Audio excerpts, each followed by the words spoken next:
You know, God has done some dramatic things in your life, but it didn't. It all started with a vacation Bible adventure. Tell us how you ended up here at UVCC, Ed. Right.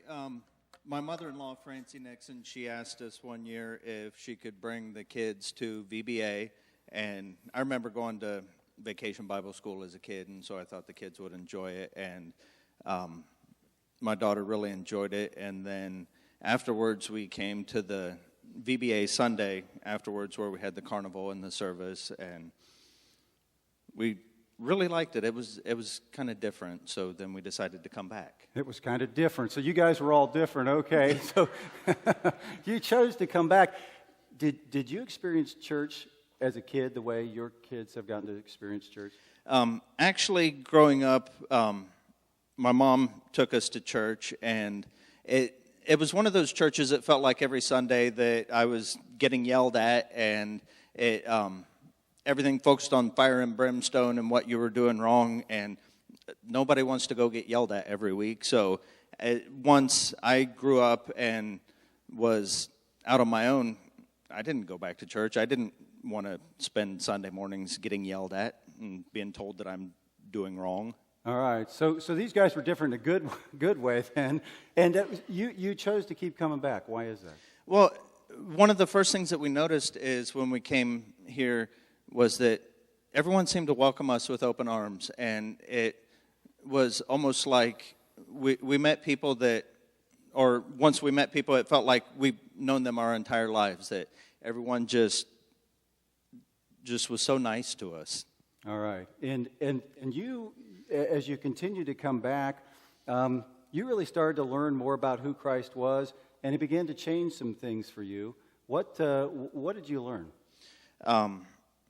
Actually, one of the main things that I learned was that I'd always thought that before coming to Christ that I had to fix everything in my life, that I had to get myself perfect, and I realized that I just had to accept Christ as my Savior, and then He would start working in my life. All right. What I found interesting is, Ed, when we were talking, you shared that you thought Pastor Paul and I were really good spies. What did you mean by that? Well, my wife and I, we joked about it. We said that you and Pastor Paul were peeping Toms because you had to be looking out our windows to see what was going on in our lives. Because it seemed like every week when we came here that the sermon seemed to be directed towards us. It seemed to relate to exactly what was going on in our lives at the time. And actually, we want to thank you for allowing God to use you to reach us. Well, we're glad to be here. You know, that's why we're here, and that's why these guys are filling out cards. That's why we built this building, changed lives.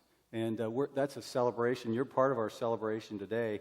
And come next week, we've got some more stuff for you. We've looked back into your life, and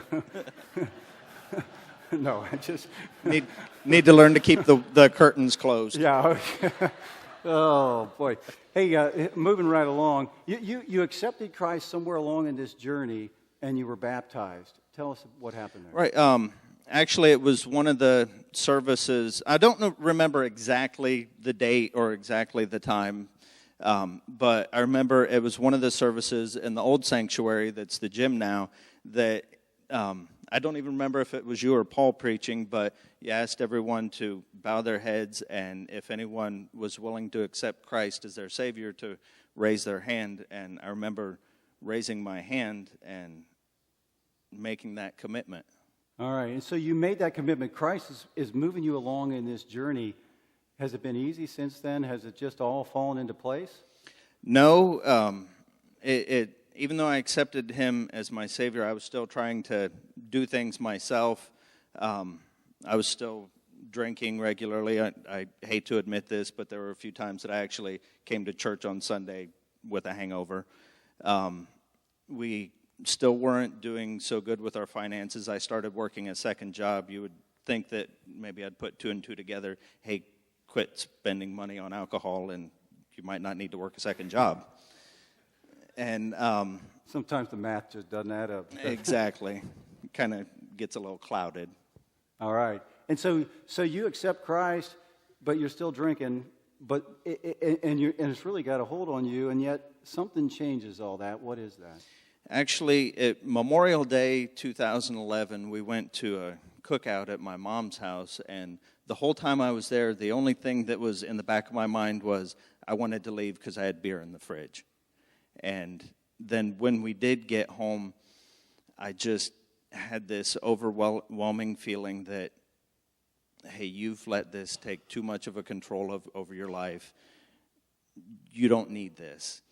I felt that it was God telling me, I have plans for you. You need to get this out of your life. And actually, I haven't had a drink since Memorial Day 2011.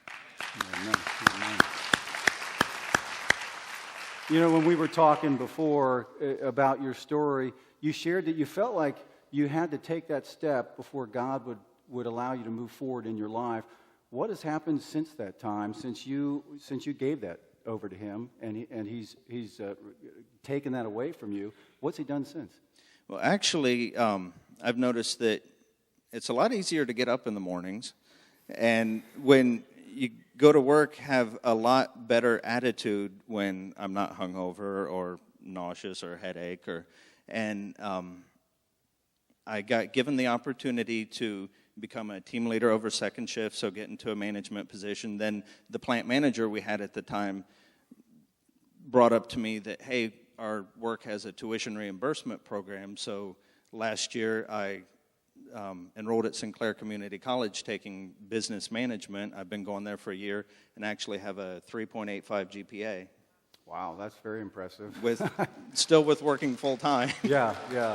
Well, so what would you say to somebody who's come here today? They're going to see some more examples of changed lives as we go through this service.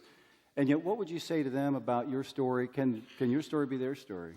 It definitely can. It's one of those that you do not have to, don't try to change yourself. Don't try to do it. You know, just come to Christ, go ahead, make that step, and then allow Him to take over the controls of your life. Allow Him to start deciding which direction you go.